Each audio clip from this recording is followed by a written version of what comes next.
Hi everyone, can you hear me? Awesome.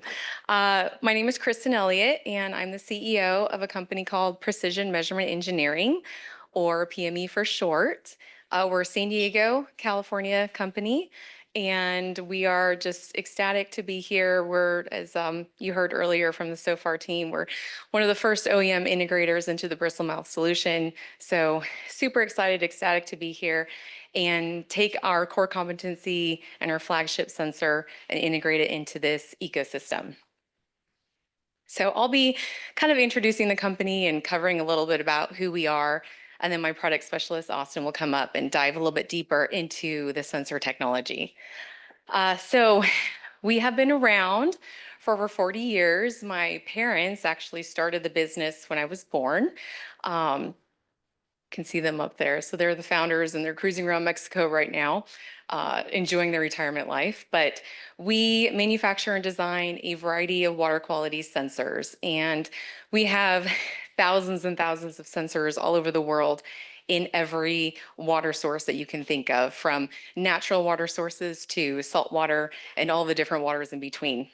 And so we definitely know water. We've overcome lots of challenges getting equipment to work well in water and be stable in water, especially as water changes over time. A lot of our a lot of our research and products and innovation comes from talking to our customers and talking to research institutions. We've developed with Scripps Institution of Oceanography, Woods Hole, and we really thrive upon these customer conversations because it's through those conversations that we really get to understand what the problems are and how can we create solutions to improve the environment and to improve our understanding of the aquatic systems through data processing and data management. I'm personally super excited because we've been really working towards some of the UN sustainability goals, and the three that I like to highlight: the zero hunger. We have products for improving aquaculture practices. Right now, we'll be trialing a few of our sensors in farms in Ecuador, Mexico. We just got back from Norway talking to salmon farmers, and it's really important for us to understand how current methods of data sampling and monitoring can be improved for optimized efficiencies in the future. Clean water and sanitation.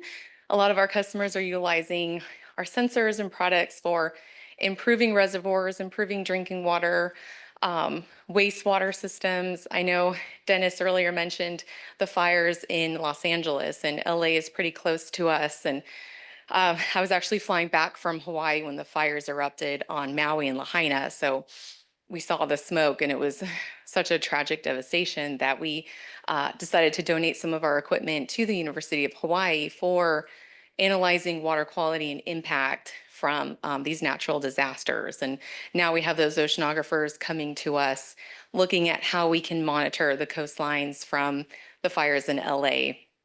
I'm sure all of you are aware of how this can impact our natural waters. And as the fire burns up the vegetation, there's just a lot of soil and chemicals and nutrients, and that will be eventually leached into the watersheds in our water sources. So this will be an ongoing problem for years, unfortunately, but we're really focused on creating sensors and products and systems for supporting these problems. And then the sustainability goal of life below water. Of course, all of our customers are interested in improving aquatic species and ecosystems and trying to understand how data can help in that area. Just a little bit of a background of the evolution of our sensors. We began the company with very custom designed products and systems. We had very small connectivity and temperature sensors looking at microscale fluctuations in reservoirs because within the first like 5 inches of a lake or reservoir, that's where a lot of the algal bloom sort of generation can occur. And so our customers were very interested in monitoring that area. Lots of connectors, lots of cables. We are the RS-232 land in that time. We did move to larger systems, lake monitoring buoys, where we would hang thermistor strings within the water column, gather water column data, and then correlate that with air and weather information to understand lake mixing, lake dynamics, and the various processes of inland water types. So here's just a couple of our products. We're super excited because we took our core competency, which is a dissolved optical oxygen sensor. This was developed about 15 years ago for a specific project in Idaho looking at endangered species. And we realized that the sensor is very low power. It lasts a long time. Our calibration process is very intense. And so the stability of this sensor is very good over time. We recommend recalibrating our sensors every 12 to 18 months. So it's very stable. It can be left out there for long dwell deployments and data collection. And we brought, so this is kind of like the first version of our optical oxygen sensor. It's a logging device, and it can sample every 10 minutes and collect data internally and last over a year before the 2 AA batteries need to be replaced. You can see the sensor here, and I thought it'd be fun to pass around something that's tangible that you guys can hold. But from there, we started developing different versions of the optical oxygen sensor. And eventually we reduced that to a microsensor, and that microsensor was then integrated into the Bristlemouth solution. And Austin will go into that in just a little bit. I'm going to give him enough time. And these are just other products that we've integrated this optical oxygen sensor into, from buoys to various underwater AUV platforms, to thermistor strings hanging and looking at water column data. And Scripps Research has integrated the sensor onto their various platforms as well.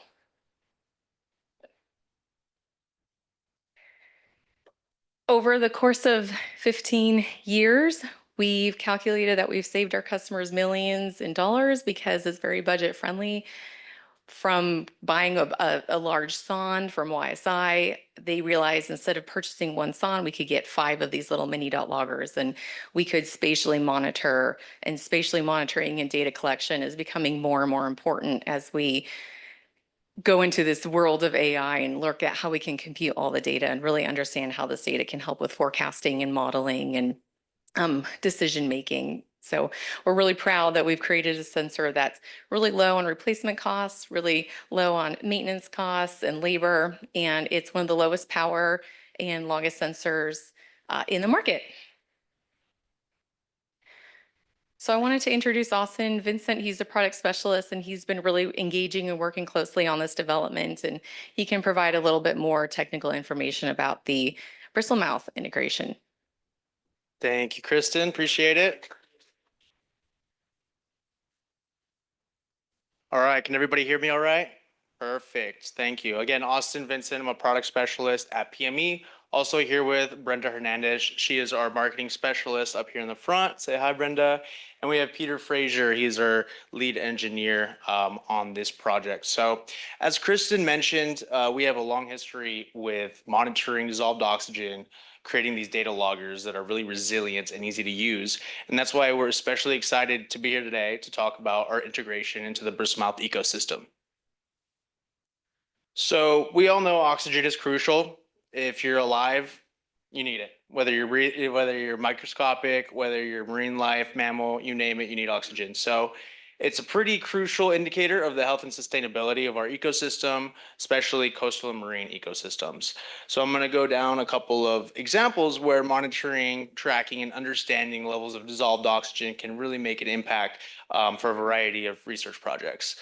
First off, we have biodiversity, of course. The more dissolved oxygen that's present in the water, the more diverse the ecosystem will be as far as the type of marine life and wildlife that will be present there. If there's hypoxic or anoxic conditions, you're not going to see as diverse of an ecosystem, maybe just those creatures that are a little bit more resilient and can handle that lower level of dissolved oxygen. We've all heard about HABs, the harmful algal blooms. They look really cool at night when the waves are breaking. You see the blue backlit, a little bit, nastier looking in the daytime. But overall, it really negatively impacts our local coastlines. When these harmful algal blooms are formed, whether it's from runoff, agricultural, or otherwise, there's a huge input of these nutrients in the water. And these harmful algal blooms will then propagate And as they die off, they consume all the oxygen in the water. So not good for anything besides the algae. So that's another example of where DO is important. Dead zones. We actually helped a Shark Week researcher on a program called Sharks Surviving the Dead Zone. Basically, it's where sharks are nursing in dead zones, and he's trying to figure out why this is possible. So understanding dead zones, how they're created, how to potentially mitigate these areas is a really important factor and something that our technology, lends itself to. And then, of course, critical habitats, coral reefs, seagrass beds, the forests of the ocean, they all rely heavily on dissolved oxygen, just like you and me. And finally, temperature effects, global warming, climate change, it's real. And warming waters, they hold less oxygen. So understanding how temperature impacts the level of dissolved oxygen and see if there's trends that we can analyze, if there's any sort of, correlation between the increase in temperature and the lower dissolved oxygen. So just a few examples of how dissolved oxygen is important and why we're really excited to discuss the integration a little bit more. So I've talked about maybe some use cases. Here are some applications where you could deploy a dissolved oxygen sensor: aquaculture, coastal ocean, surface water, raw water, hydro and aquaponics, HABs, wetlands, and wastewater, just to give you an idea of the variety of deployment sites that dissolved oxygen sensors are suitable for. So why are we here and why am I talking to you? We're really excited to announce the integration of our dissolved oxygen sensor. We named it the Microdot Plus, and it will be Bristlemouth native. It's going to be part of the Bristlemouth ecosystem. And it's a really cool way to combine surface parameters provided by, let's say, this spotter buoy, where you're able to monitor wind, waves, atmospheric or barometric pressure. You combine that with subsurface sensors, such as dissolved oxygen, or some of the other available sensors that are presently provided. So we have the Ondera current, RBR, right? So you can kind of get a full view of the ocean state. It's the first turnkey real-time DO sensor designed for long dwell. So as I believe Evan mentioned, these aren't just data loggers, right? These are designed to be deployed for extended periods of time, 6 to 12 months, sort of set it and forget it and get that full picture of data. So it gives you really nice data sets and you don't have to constantly be visiting these deployment sites. There's the added benefit of temperature data. So it's not just a dissolved oxygen logger. We also offer temperature, I guess the sensor offers temperature data. It's very small size, compact, and really low power requirements. So for example, if it's deployed as part of a spotter buoy with a smart mooring, the solar panels are going to do more than enough to keep the sensor power, even up to 3 nodes. And finally, you can set thresholds and be alerted in real time if oxygen or temperature goes above or below a certain threshold. And we're excited to be unlocking the next generation of real-time water quality sensing. So why PME? Here is a top-down view of the Microdot Plus, and I have a working prototype here if you guys want to pass it around and take a look. You can see right here in the middle, we have our actual sensor, copper plate for anti-fouling, and then we have integrated a wiper attachment, which will wipe at an interval of, I believe, 6 hours, right, Peter? 6 hours per wipe, but we're working on 4 hours, once every 4 hours. And we're working on a way that that interval can be adjusted to a custom time, down the line, and that's coming soon.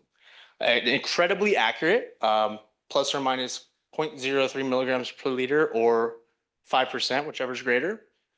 It's extremely durable. If you have it in your hands, you can see, you could probably run that thing over and it'd be all right.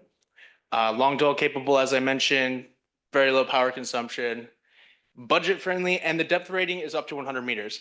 Now, I know, for example, the spotter buoy smart mooring at current time is 50 meters limit, but I know there's plans to extend that for a variety of additional applications as we continue to develop this ecosystem.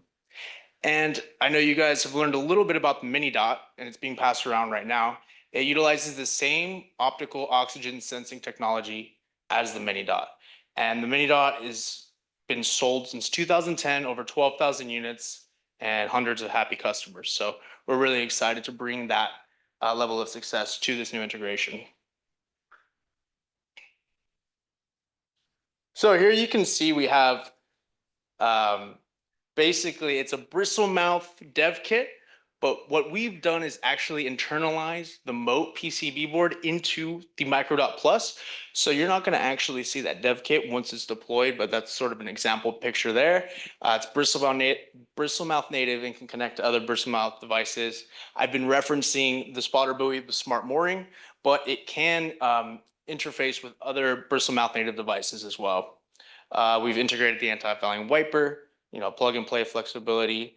It's remotely configurable.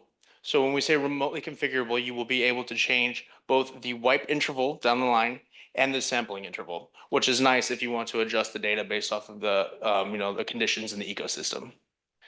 Microdot Plus outputs dissolved oxygen, temperature, and operational data parameters. So I asked Peter, our engineer, what that meant. And he said it basically will provide data about the current that is generated when the wipe is performed, something like that. So, and then finally, we can implement secondary sensor data to generate saturation percentage for DO. And that secondary sensor data would come from the surface data for the spotter buoy, the barometric pressure to be precise.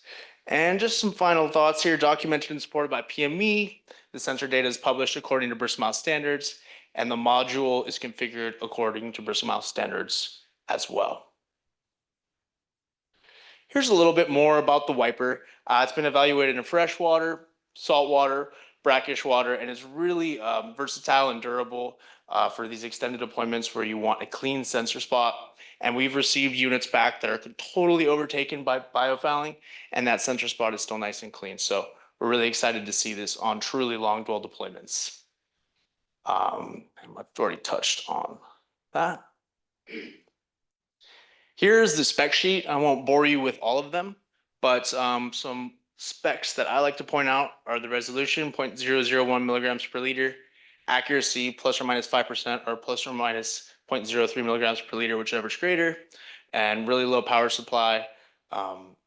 Memory is technically unlimited based off of, what you decide to store your data on, and sampling rate every 5 seconds or slower.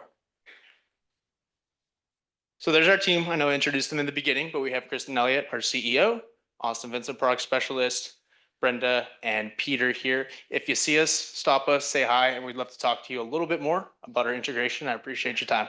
Thank you. Thank you. Thank you. Thank you. Thank you. Cheers. Thank you. Awesome. Oh, that's so cool. We ask questions? Yeah, let's do. We've got some time here. So I might jump in and ask the first question. Can you, using the metadata from the sensor, can you tell if something's blocking the wiper or it's not triggering? We expect to, yeah. Heck yeah, that's super powerful. Man, I can't tell you, we talk to a lot of scientists and sometimes they're like, I just don't know if it's down there doing what it's supposed to be doing. And we spend all this time and money putting something in the ocean, and just that peace of mind is worth a lot. Thank you. Are there questions from the audience? Got one? We're gonna do the throw thing, so be ready. Hello, check. Microphone is on. All right. Oh gosh. Soccer throwing. Yeah, success. Yeah, so quick question. So data's, streaming all the time. You're capturing it in memory on the device? Or how continuously is it just going upstream, and do you reduce the data, all that kind of stuff?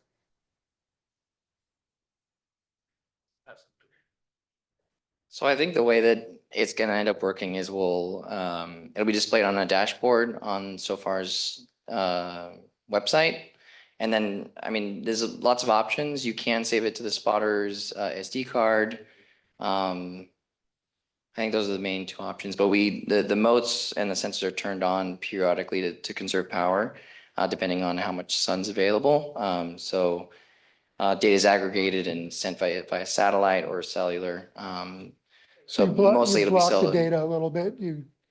you block the data a little bit, you just gather it and then send blocks of it? Yeah, I think especially when it's on satellite, because gets expensive and it's, kind of limited. So, but if it's on cellular, it might be more at a time and then, but the data usually will end up on the cloud. So, wherever that's stored. Thank you.